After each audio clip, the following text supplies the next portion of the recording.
Seja bem-vindo. Eu te considero um dos maiores jornalistas, uma das pessoas aí que faz futebol crescer. Não é só aqui na Bahia, mas no Brasil inteiro. Seja bem-vindo, Antônio Tilemon. No mundo de futebol nós te chamamos de Tilé. Seja bem-vindo, Tilé, a esse programa Isso. Ricky Oboki Obrigado. Football Show. Obrigado, Rico. Obrigado pelo convite. Um prazer enorme estar aqui com você. Você que eu vi jogando, eu reportando e você jogando. Né? Na década, salvo engano, de início dos anos 80 ou final dos anos 70, eu não me recordo bem o período. Início dos anos Mas eu me 80. lembro, inclusive, de um jogo extraordinário. E isso eu me lembro de um jogo fantástico que teve um Bavi, que inclusive me parece que Maracajá invadiu o campo, tinha sido marcado um pênalti, alguma coisa assim. Né? Aquelas histórias dos navios do passado, né? Sim. Aquela coisa de muito coronelismo, coisa que não cabe mais hoje no mundo da bola. Não. Né? No futebol moderno Hoje não não dá cabe mais mais, essas coisas no mundo não dá da mais. Seja bem-vindo. Uhum. Eu vou falar para os ouvintes também, porque nosso programa é um programa de 5 idiomas, ou seja, português, francês, inglês, árabe, dialeto africano. Então, you're welcome, Antonio Tilemon. I'm speaking to one of the greatest sports writers here in Bahia, here in Brazil. He is called Antonio Tilemon. You're welcome to this show. Seja bem-vindo. Mabruk aí, Mabruk. Tilemon. Bienvenue ici dans cet programme où on va parler en français aussi. Seja bem-vindo, querido. Eu vou começar, querido, e lhe perguntando. A gente não tem como fugir dessa pergunta, Tilé. Você ficou decepcionado com a participação do Brasil nessa última Copa? Sim, indiscutivelmente, né? Indiscutivelmente, porque, na verdade, quando a seleção brasileira saiu daqui, todos nós tínhamos a esperança de que ela conquistasse o hexacampeonato. E, na prática, realmente, foi uma campanha, eu não vou dizer ridícula, porque ridícula é uma palavra muito forte, mas foi uma decepção. Uma decepção muito grande. Eu, particularmente, estava torcendo não só por ser seleção brasileira, porque eu não admito um brasileiro torcer por outra seleção em Copa do Mundo, quando eu ouço o Rick. Você sabe que você convidou um radialista, né? Radialista gosta de falar pra caramba, né? Com certeza. Então, quando eu ouço um brasileiro dizer estou torcendo pela Argentina, para mim, rapaz, é um negócio assim extremamente decepcionante, sabe? E quando mais ainda decepcionante quando é um cronista esportivo, porque o cara vive do futebol, né? Precisa de ter o futebol bem para poder vender suas cotas comerciais e diz que torce por outro país. Pelo amor de Deus, né? Para mim isso é um negócio incompreensível, é uma coisa realmente inaceitável. Então, assim, eu estava muito esperançoso e tinha uma torcida especial de minha parte, porque hoje o presidente da CBF é um baiano, Edinaldo Rodrigues, com quem eu trabalhei na federação em duas administrações, de Marcos Andrade Dias e de Vigília Liso da Costa Neto, né? Sim. Nas duas administrações que eu trabalhei, Edinaldo era o diretor de futebol do interior. E a gente dividia a sala. Então, somando as duas gestões, nós dividíamos sala, melhor dizendo, durante uns 5 anos. Então, eu tenho uma amizade assim. Hoje ele está um pouco afastado, porque ele está no Rio, eu estou aqui. Presidente do CBF é um problema muito sério, né? Tem coisas para resolver a toda hora, a todo instante, não tem mais o mesmo contato. Mas, por exemplo, ele me convidou para ir à posse dele. Então, eu tinha essa torcida especial por Edinaldo. Mas, assim, tirando esse aspecto e analisando realmente o que foi a seleção, para mim foi uma decepção muito grande, porque eu esperava que ela pelo menos avançasse. Por exemplo, eu discordo de quem diz assim, conquistar o título é uma obrigação. Obrigação não. A obrigação de uma seleção brasileira, ao meu ver, é chegar pelo menos, como qualquer outra seleção do mundo, é chegar pelo menos às semifinais. Porque um jogo decisivo É como se fosse uma loteria. Às vezes o cara não está bem naquele dia, né? Emocionalmente falando, e aí acaba perdendo uma partida. Mas ser eliminado antes de uma semifinal, com toda o aparato que Tite teve para fazer uma boa campanha, tal, realmente foi uma decepção muito grande. Eu me lembro das últimas palavras de Edinaldo antes de sair do Brasil. Demos todas as condições. Agora já não é mais comigo, né? Porque aí já passava a ser o aspecto campo. A administração já tinha cumprido tudo aquilo que foi solicitado pela comissão técnica. Então, realmente foi uma decepção muito grande. Por exemplo, uma decepção maior ainda, a lesão de Neymar, que tirou Neymar de um período de treinamentos, né? Sim, sim. Eu gosto muito de Neymar, assim, eu tive um contato com ele, ainda jovem, com 19 anos de idade, quando ele veio fazer um jogo beneficente que Antônio promoveu aqui, numa parceria com a empresa paulista, sim, no estádio de Pituaçu. Sim. Acho que foi em novembro ou dezembro de 2011. E tive, assim, a melhor das impressões dele. Claro que são 11 anos atrás, né? Sim. Estamos há 11 anos na frente daquele dia. Marta também participou desse jogo beneficente e tal, no estádio Pituaçu. Mas ele me encantou, rapaz, porque ele recebeu um grupo de crianças e teve a maior paciência do mundo. Eu fiquei fã de Neymar a partir daí. Ele ficou com 19 anos de idade, com várias crianças sentadas ao redor dele, no vestiário de Pituaçu. Então aquilo ali me fez, e atendeu a todos com uma paciência de Jó. Você sabe como é criança, né? Sim, sim. Criança realmente às vezes até abusa, mas pela sua própria inocência não se pode fazer crítica. Claro, não tive mais nenhum contato com ele depois daquele dia, mas assim, passei a ser um torcedor do Neymar jogador, né? Sim. Então, para mim, foi decepcionante, porque eu acho que Neymar, por exemplo, não vai ter oportunidade de ganhar outra Copa do Mundo, porque eu acho que ele vai estar com 30, 31. Na próxima ele está com 35, já não é aquela condição de alto rendimento, né? É verdade. Já é mais uma curva para fechar a carreira. Chegou a 30 anos, já começa. Pena. 28 anos já começa, pena, né? Decência. Todos nós tivemos, né, uma... Imagine Copa do Mundo, né? Imagine Copa do Mundo.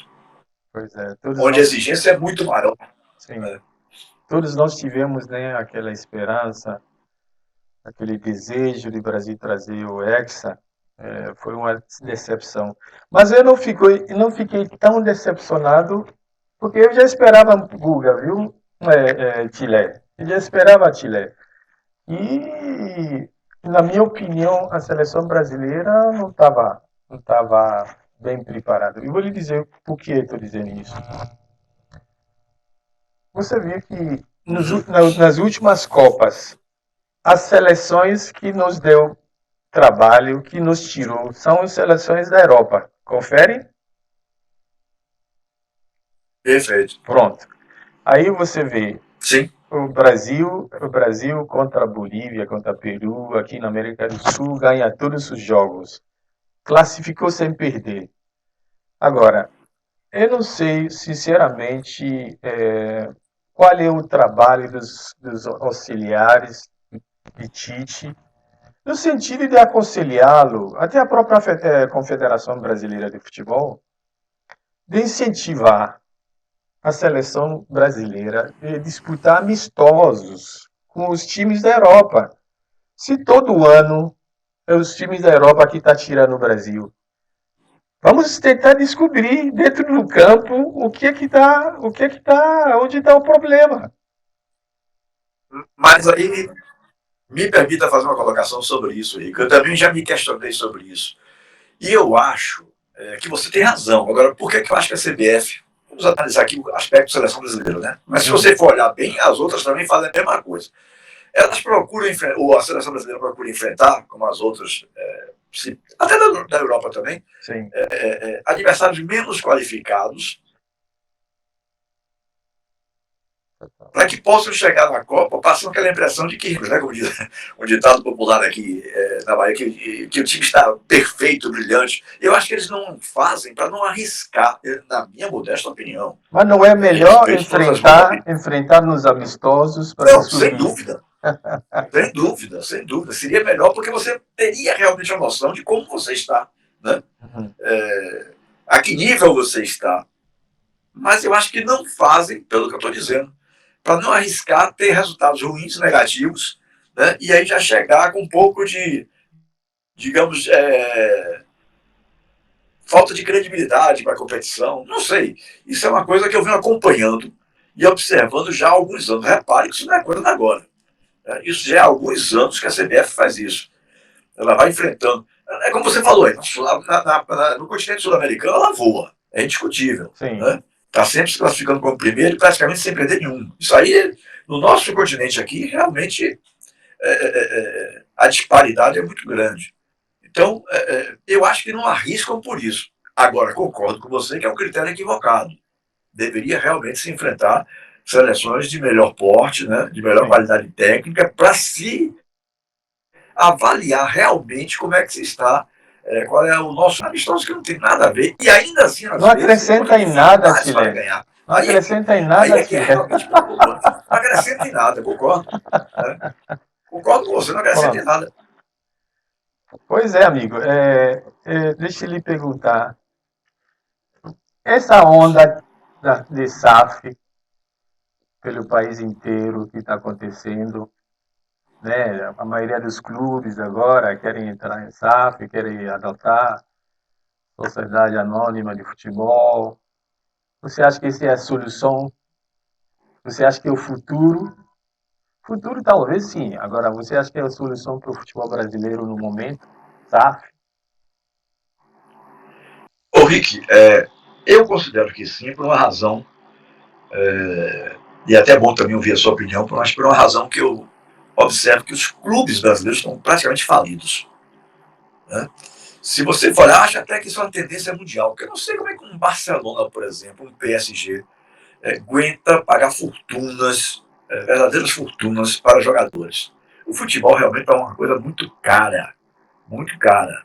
E aí temos um agravante no futebol brasileiro, as administrações serem ridículas. Né?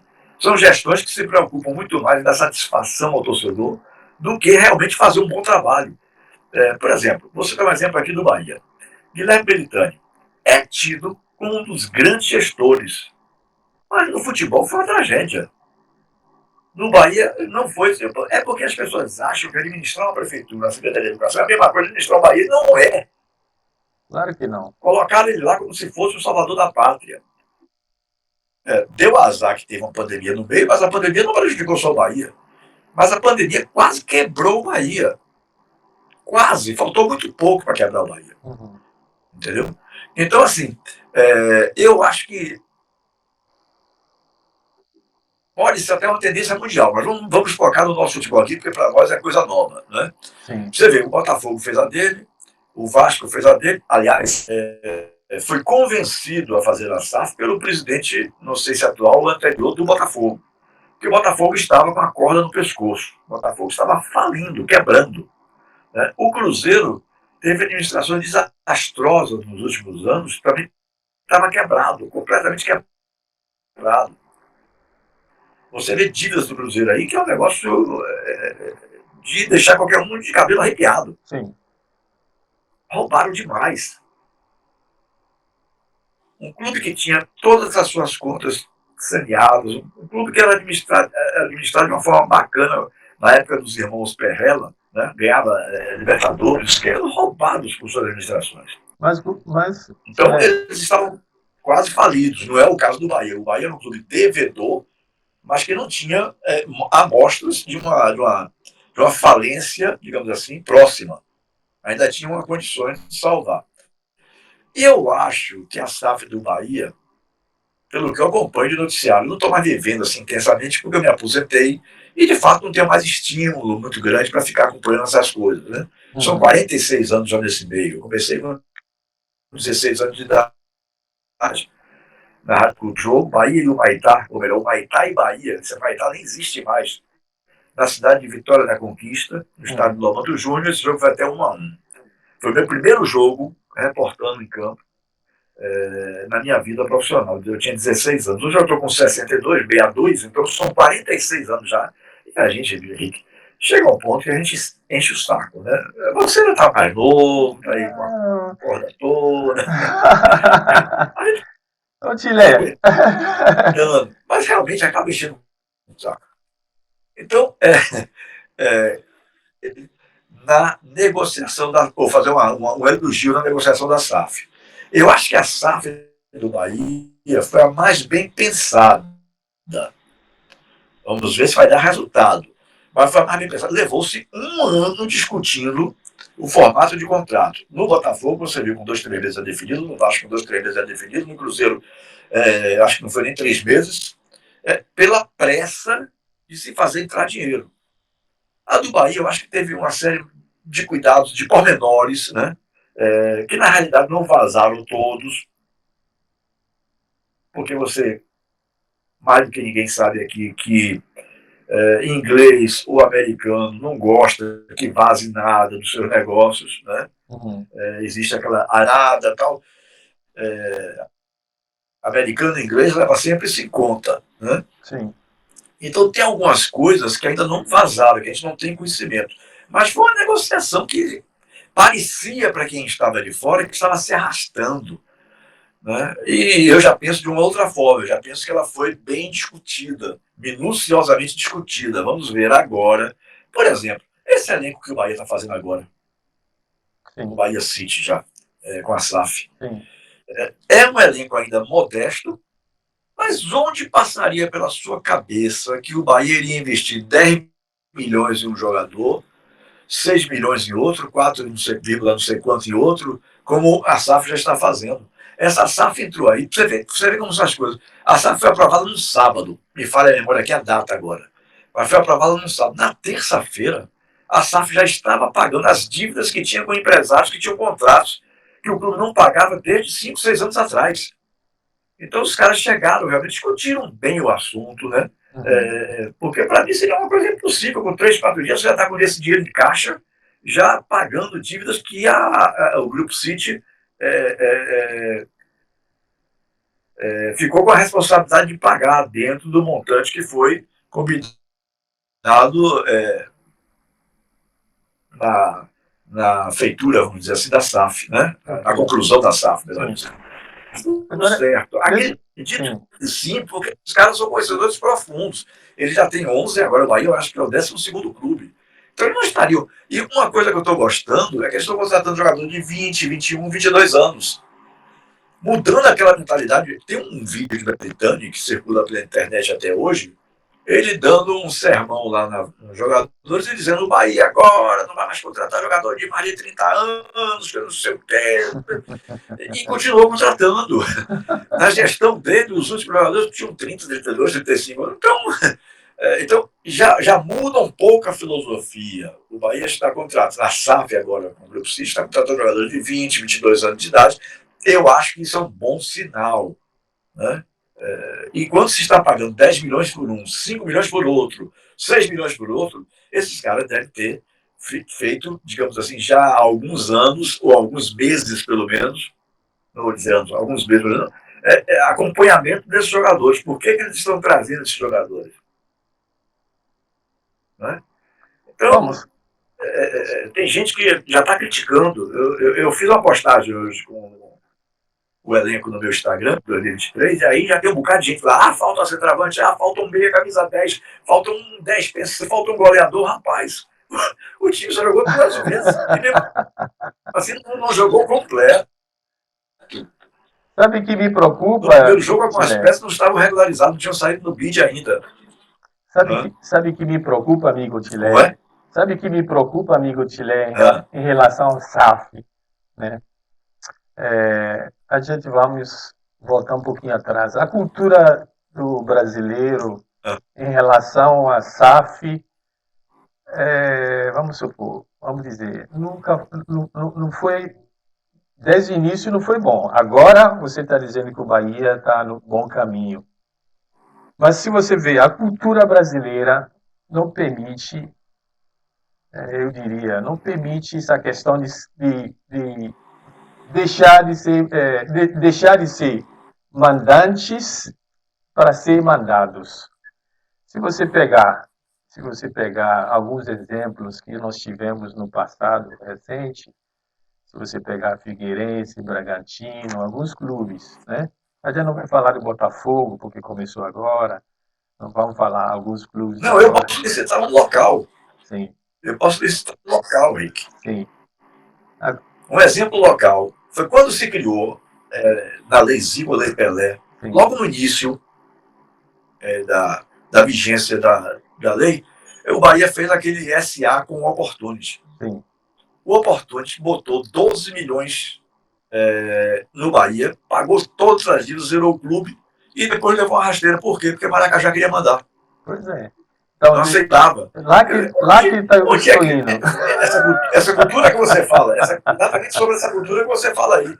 Na Inglaterra, Ele quer ter o dinheiro, mas quer continuar mandando. pois é, na Não Inglaterra, existe por isso. exemplo, na Inglaterra, na França, na Alemanha, o SAF funciona, porque o povo está acostumado com a cultura, né? Exato. Aqui, imagina pegar o Flamengo Aham. o Flamengo e dizer que vai fazer SAF. E esses dirigentes do Flamengo estão acostumados há anos mandando. Vão deixar de mandar para ser mandado? Eles não vão deixar. Isso aí você tem totalmente razão. Eu citei um exemplo lá de 1998, Sim. onde já acontecia isso, quando se criou a SA, né? Uhum. O Opportunity botou dinheiro, depois que pagou a todo mundo, que zerou, o Maracajá reaparece querendo mandar. Você quer ver outra coisa em relação a isso? É achar que os outros é idiota. Mas não é, não é.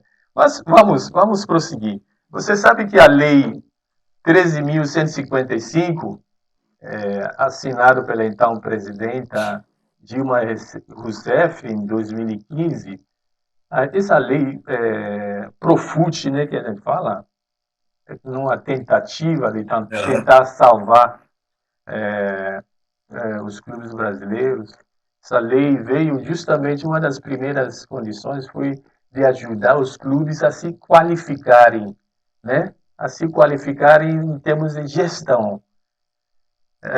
E além de permitir que os clubes poderiam, durante 20 anos, 25 anos, parcelar suas dívidas. No início começou a funcionar. Hoje não funciona mais, Chile. Não funciona mais. Uhum. Tá difícil. Inclusive, tem uma lei recente aí, que foi aprovada pelo Congresso Nacional, né? Que mudou alguma coisa, perdoou, teve alguma coisa aí recente. O STF até homologou, salvo engano, não estou lembrando muito bem. Mas assim, você tem toda a razão. O brasileiro, aquele dirigente de futebol brasileiro, é sempre caloteiro. Né? Os caras não gostam de pagar, só gostam que entre dinheiro. Agora imagine você, o cara bota o dinheiro e não pode mandar. Que é isso? Por Pois isso é. que houve um problema seríssimo entre Bahia e o Opportunity, o Banco Opportunity. Gerou uma queixa na justiça por parte do Opportunity que chegou a mais de 100 milhões de reais. O Bahia teria que devolver ao Opportunity mais de 100 milhões de reais. Belitânia anunciou, poucos dias antes de fechar a SAF, anunciou que tinha feito um acordo por 30. Se de fato ele fez esse acordo por 30 milhões, ele conseguiu uma negoção. Com certeza, certeza. Agora você veja quantos anos rolando isso. Os gestores que passaram, Schmidt, né, da era da intervenção para cá, Schmidt, Marcelo Santana, o próprio Guilherme Belitani, que está no segundo mandato, ninguém se preocupou em tentar negociar e acabar com o problema no meio do caminho. O problema só acabou agora, porque o Bahia teria que entregar a SAF sem dever ninguém. Então aí que eles foram querer resolver o assunto. Porque o dirigente, olha, o Rick, dirigente de futebol só muda o endereço, são todos iguais. Né? O do Rio, o de São Paulo, de Porto Alegre, o daqui, são todos iguais. A malandragem, eles gostam de viver no futebol de malandragem, né? Aquele que ganha campo comprando juiz, aquele que ganha jogo comprando juiz, aquele que para ganhar um jogo, um campeonato, compra o zagueiro do time adversário. Dirigente esportivo no Brasil é sinônimo disso aí, rapaz. É sinônimo disso aí. Então, você está certo. Pode não dar certo as SAFs, porque eles não estão acostumados. E outra coisa, eu participando do programa da minha querida amiga Juliana Guimarães, na semana passada, na Bandeirantes Bahia, eu disse uma coisa que depois eu fui até um pouco criticado por alguns poucos, mas fui criticado. Esqueça esse negócio de Bahia na torcida. O Bahia já foi da torcida. O Bahia agora tem um dono. Então não pensem que você vai chegar ali na beirada das cadeiras, atrás do banco. Tira, manda embora o pai, tira fulano, tira negócio. Vai entrar por um ouvido e sair pelo outro, meu amigo. Porque a gestão agora é diferente. Né? Não vai, já foi da torcida. Era uma coisa muito linda, poética, né? Amorosa. O Bahia é da torcida, não sei o que tal. Hoje não é mais não, meu amigo. Hoje o Bahia tem um dono. E esse dono não vai ficar escutando o rádio para saber o que o cronista está dizendo, não vai ficar ouvindo opinião do torcedor, porque eles têm uma filosofia, eles vêm com planejamento que o futebol brasileiro nunca teve. É muito bonito você ouvir o dirigente, não, nós estamos planejando a próxima temporada da seguinte maneira, mas porcaria nenhuma. Correu, perdeu o primeiro jogo, já mudam tudo. Que planejamento é esse? Não existe. Não existe. Né? Então os caras vêm com a mentalidade de fora. Né, o Cadu Santoro chegando aí com o grupo City, com toda a estrutura do City, com a mentalidade que eles têm, vai ficar ouvindo o rádio para saber o que é que o fulano Beltrano está dizendo. O torcedor que chega ali na ponta, na beirada, naquela primeira cadeira de fila de cadeiras da futebol. Tira Ricardo Paiva, tem que fazer esse cara embora. Tira fulano, tira Beltrano. Não vai vir mais. Não vai mais. Então o Bahia já foi. É isso daí que ficou retado comigo que eu falei isso. Mas o Bahia já foi da torcida. Hoje o Bahia tem um dono. E o torcedor vai ter dificuldades de botar isso na cabeça. Vai ter sim. Vai ter. Isso aí é um problema sério. O torcedor vai ter dificuldade de colocar isso na cabeça. Aí eu estou convidando aí os ouvintes a darem um like, a compartilhar, a assinar o sininho, né? Apertar o sininho, para que você possa ver outros vídeos. Não é só esse vídeo do Tilé, mas outros vídeos nos ajuda a melhorar nosso canal. Ô Tilé, agora eu vou lhe perguntar, quais são as providências extracampo, principalmente, que nós temos aqui no país, para que o futebol brasileiro pode ser turbinado?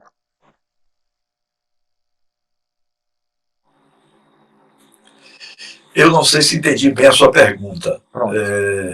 Eu faço de novo. Você fala de providências administrativas? Quais são as providências extracampo, claro, principalmente que possa turbinar o futebol brasileiro? Bom, vamos partir da CBF em primeiro plano. A limpeza que a Edinaldo está fazendo já mostra que, para mim, até surpreendente, né? Porque, assim, Edinaldo era, digamos, apadrinhado de Marco Polo Del Nero. Sim. Que colocou ele lá como vice-presidente. Ele ficou gestão de Rogério Caboclo, né? Até sair o Rogério Caboclo por aquela decisão do Conselho de Ética. E, para minha surpresa, Edinaldo ter sido indicado como presidente interino. Por que eu digo a você minha surpresa? Porque os macacos velhos estavam todos lá, meu amigo. São 8 vice-presidentes. Um dos 8 para ser escolhido, tendo do Rio, de São Paulo, de Porto Alegre, né? Não é que isso foi... Cair em cima de Edinaldo, né? Cair no colo, parece uma coisa assim de mas como é que foi cair logo com o Edinaldo? Aí, Rick, é uma coisa que você talvez não conheça sobre Edinaldo. E eu estou dizendo a você que eu posso falar, porque, como eu falei com você no início do papo aqui, eu cheguei a dividir sala com ele quase 5 anos. Edinaldo Rodrigues pode ser uma pessoa, assim, por exemplo, não muito letrada. Por exemplo, ele foi para a Copa do Mundo com 8 meses de gestão, né, 8, 9 meses, que ele foi possado em março. Eu estive lá na posse dele. Ele foi para a Copa do Mundo e Edinaldo não fala inglês. Tinha que ter um tradutor ao lado dele. Então, assim, Edinaldo, ele não é letrado, não é uma pessoa que fala diversas línguas. Eu, por exemplo, não falo nenhuma. Meu filho fala muito bem, vive nos Estados Unidos, tal, fala fluente, tal, mas eu não tive essa oportunidade na vida de aprender outras línguas. Então, assim,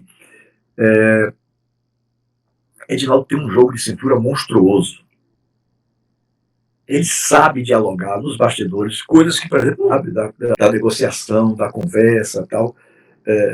Uma coisa assim como se, como é que eu poderia dizer? O cara nasceu para isso, vamos dizer assim. Ô Rick, pare para pensar, meu irmão. Onde você já imaginou? Eu digo sempre que Edinaldo chegar à presidência da CBF é que nem eu ganhar na Mega Sena. É verdade. Concordo Quase com impossível. você. Concordo Né? com você. Né?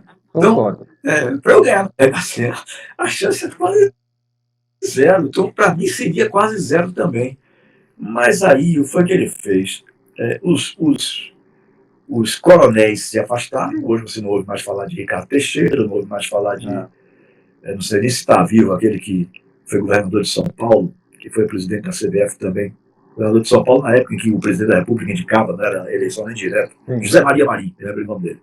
Que ficou preso lá nos Estados Unidos. Ele está lá ainda nos Estados Unidos. Você não ouve falar mais nessas figuras. Rogério Caboclo morreu, né? Rogério Caboclo, ninguém ouve falar mais nada. Edinaldo conseguiu chegar, na minha visão, pelo monstruoso jogo de cintura que ele tem. Eu estou falando porque eu conheço, entenda bem. Não estou aqui chutando, não é chutou. Claro que sabemos que você conhece. Eu conheço da pessoa, entendeu? Ele é jeitoso, ele sabe fazer esse tipo de... costurar essas coisas, sabe? Então, assim, para uma pessoa que não é tão letrado, seria praticamente impossível chegar lá.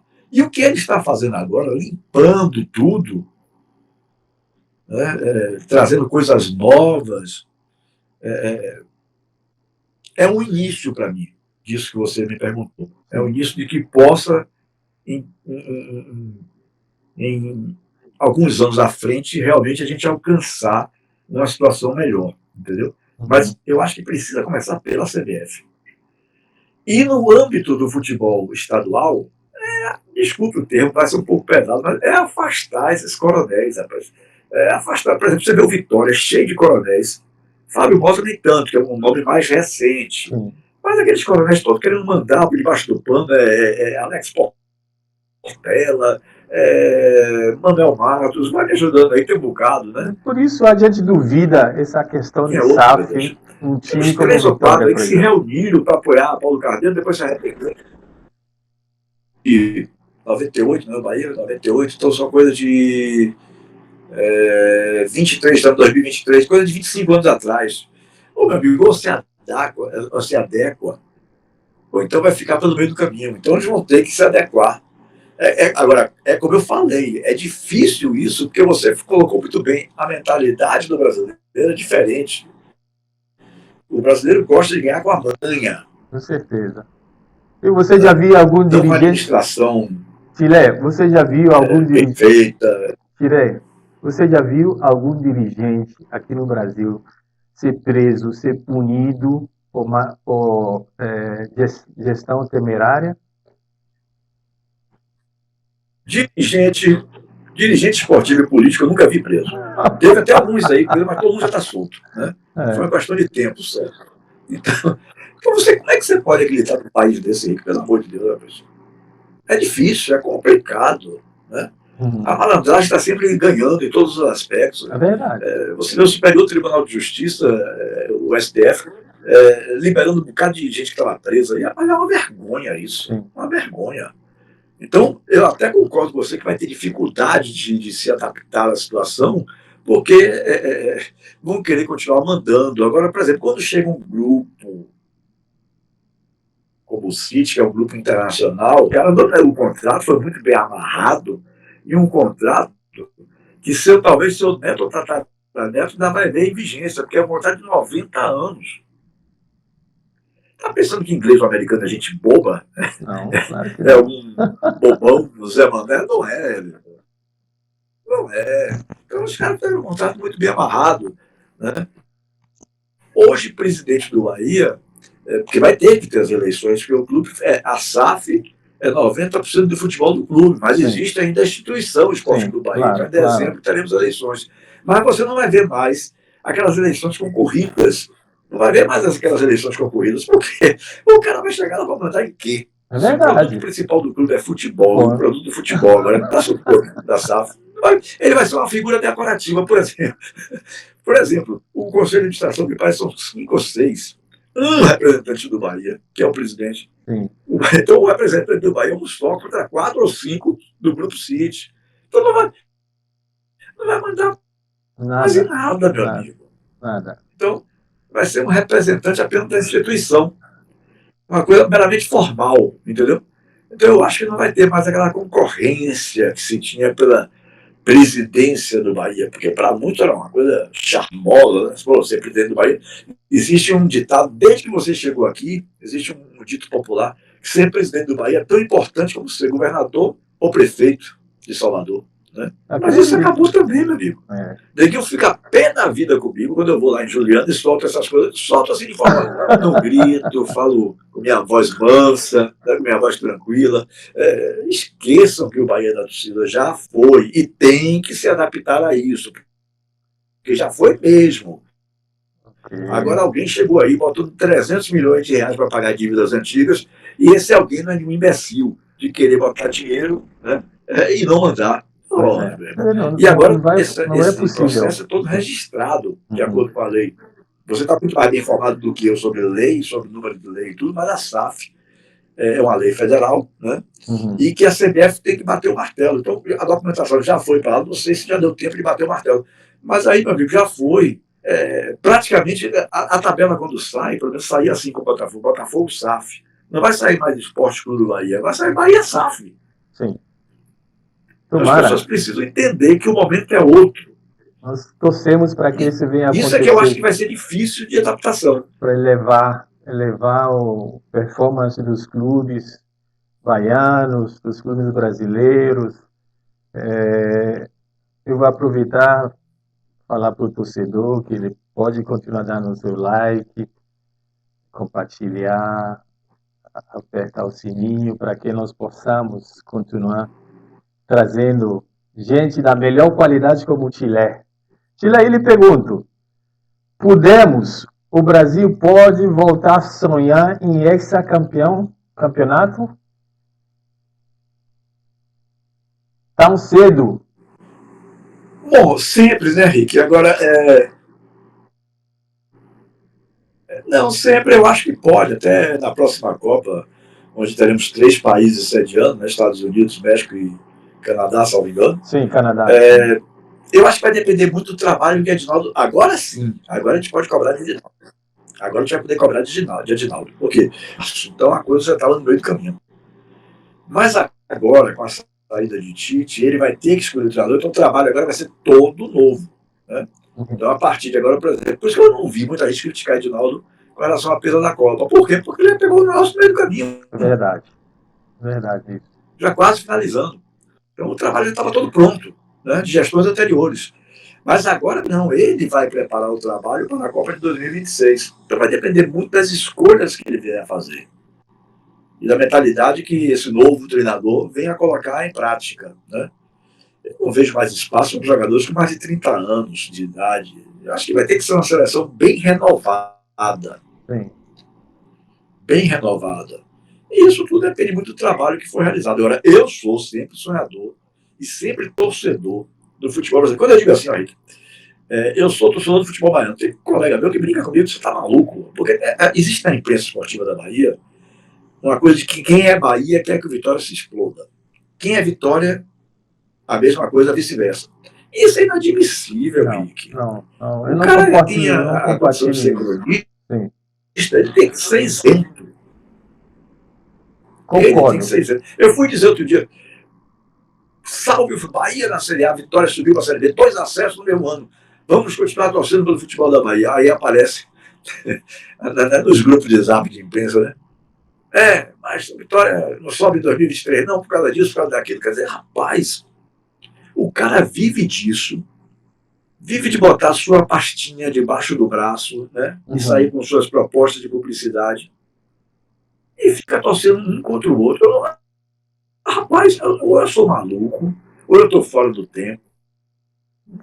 Você vê. Eu estou ficando antigo. Não, você não está ficando antigo, você está certíssimo. Porque eu digo que eu sou torcedor do futebol da Bahia. Você vê na Europa Arsenal jogando contra Tottenham, que eu já vi lá várias vezes. Dentro do campo eles são adversários, fora do campo eles trabalham. juntos, pro bem dos clubes. O futebol tem que ser visto dessa forma. Exatamente. Exatamente. Agora imagine você, quem conduz a opinião pública torce por um clube e quer que o outro se desgrace todo, né? que se exploda. Rapaz, isso na minha cabeça não cabe, não, velho. Pois é. Na minha cabeça não cabe, não, desse. Chile. Você é cronista esportivo, você tem que ser isento. Eu concordo com você. Mas você foi, talvez tivesse um comportamento, digamos assim, eu jamais, se tivesse sido eleito presidente do Bahia nas 2 vezes que eu me candidatei, eu jamais faria uma piada com o nome do Vitória. Jamais. Não cabe. Como eu vejo aí, por exemplo, eu vejo, por exemplo, hoje mesmo eu vi um muito interessante. O cara botou da federação, o coitado lá do estagiário do Instagram da FBF, botou Vitória do Bahia com gol de Ricardo Goulart. Aí um botou embaixo, Vitória não triunfo. Meu irmão, pelo amor de Deus. Quando vamos mudar? Rapaz, olha. Quando vamos mudar, quando vamos melhorar nessas coisas, Chile?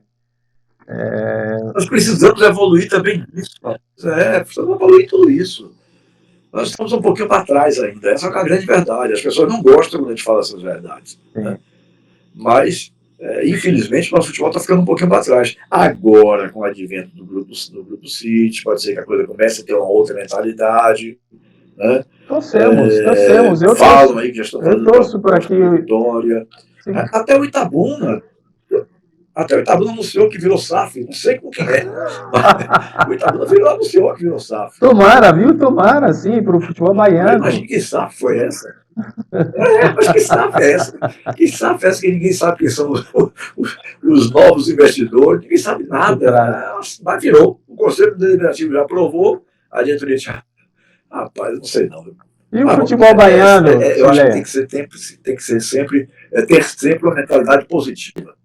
E nosso futebol baiano, o que é que você pensa que já está começando agora, né? O que é que você pensa? Qual é a sua opinião? O que é que você acha? Não, é o que eu acabei de dizer. O Grupo City com a SAF, talvez o Vitória também tendo uma SAF, as coisas comecem a melhorar porque os coronéis terão que largar, não tem jeito. Não vai ser fácil tirá-los, viu, época. Não vai ser fácil tirá-los.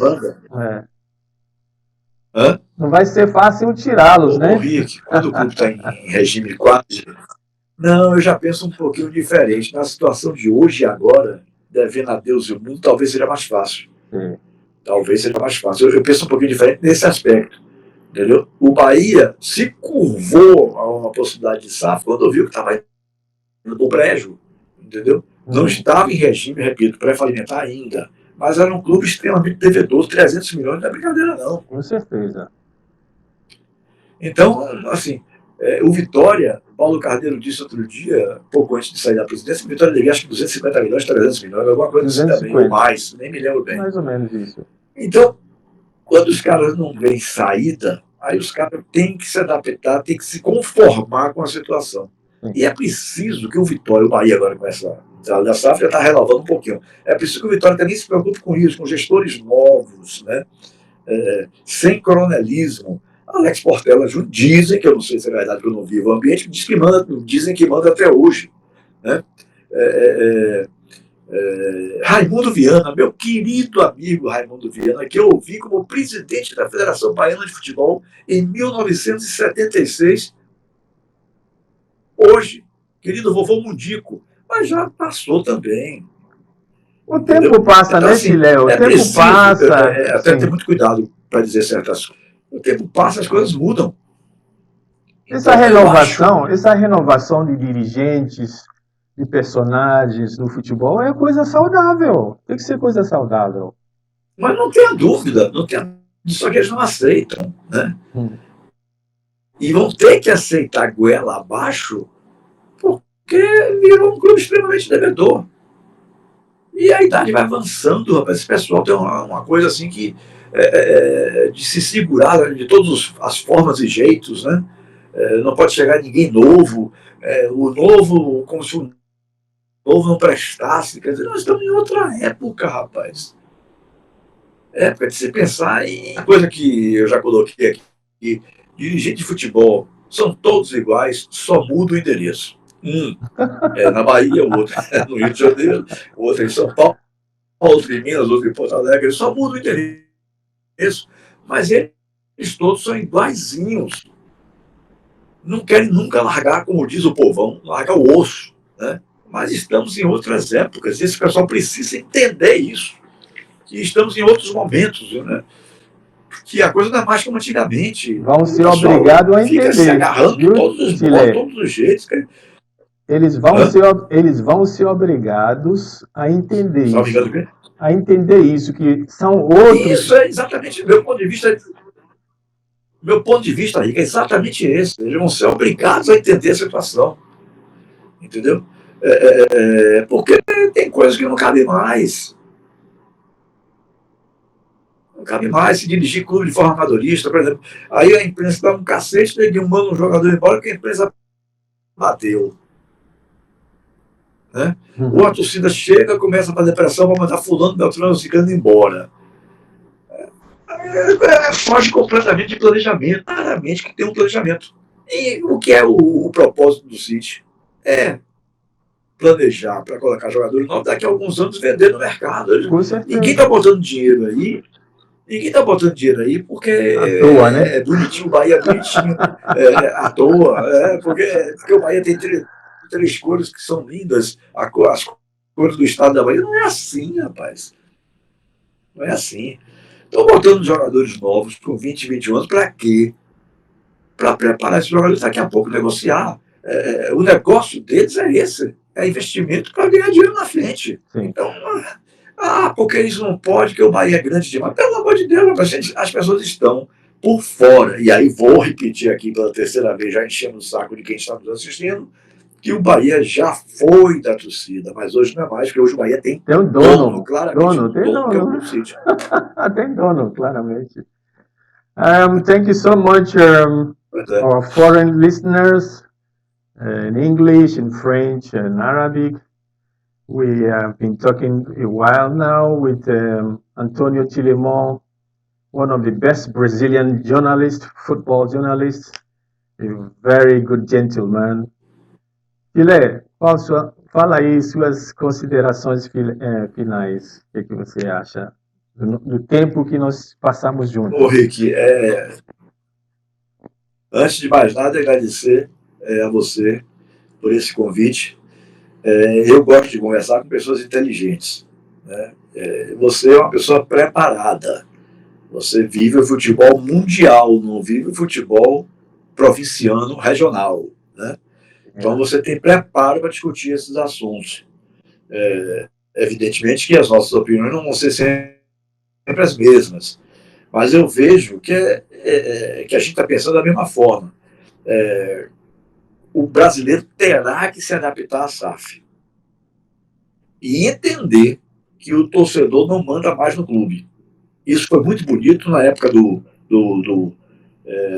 amor pelo clube e tal, mas hoje em dia a coisa é diferente. Né?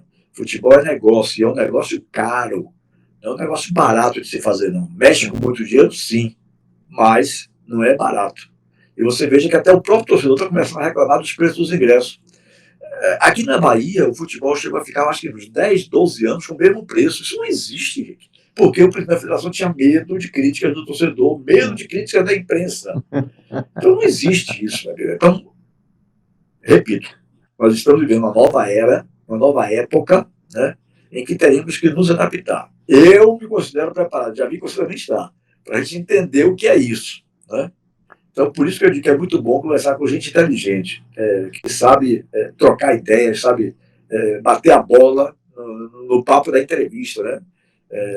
Ou não digo nem entrevista de papo mesmo. Por isso que eu até estou fora do ar um pouquinho por esse período agora, mas o nome Papo com Tilé, porque eu não considero que fazia uma entrevista, eu considero como papo mesmo, considerava como papo. Você dando a sua opinião, eu dando a minha e tal. Então, assim eu estava desenvolvendo isso para mim, uma satisfação muito grande. Vou lhe pedir permissão para pedir ao meu filho, que é quem sabe mexer com essas coisas. Chileno. Eu não sei mexer com isso direito, para depois que você colocar no ar esse papo maravilhoso que nós tivemos aqui. Era até para 20 minutos, eu estava indo quase por 1 hora. Tá vendo aí? Esse quer dizer que foi bom. Isso quer dizer que foi muito bom. Isso quer dizer que foi muito bom. Não, eu dizia isso. Eu dizia isso na metrópole, ou até mesmo nas lives, quando o papo é bom, a hora voa. É verdade. Mas um prazer enorme, Rico. Prazer, porque... Muito obrigado pelo convite. Fiquei muito feliz de participar do seu programa. Eu que agradeço, né, pela sua disposição de sempre. Quando eu liguei, você, não, só você marcar a hora, o dia. E a mesma coisa, viu, Tilé? Quando eu precisar, eu estou aqui à disposição. Espero que o torcedor gostou muito da conversa. Uma hora dessas, vou fazer uma visita para conhecer o seu escritório. Ah, venha, aqui nós estamos esperando, venha assim. O torcedor tenha gostado, tenha dado like, tenha compartilhado, tenha acionado o sininho. E um forte abraço. Thank you so much. Thank you so much. Merci beaucoup. Outro para você aí, que muito obrigado. Merci beaucoup. Assalamu alaikum. Alaikum salam. Francês. Francês é merci beaucoup. Assalamu alaikum é árabe, né? Thank you so much, que eu falei em inglês. Merci beaucoup em francês. E mamá, um idioma africano. Então, 5. Muito obrigado, Tilé. Até a próxima. Tchau. Tchau, torcedor.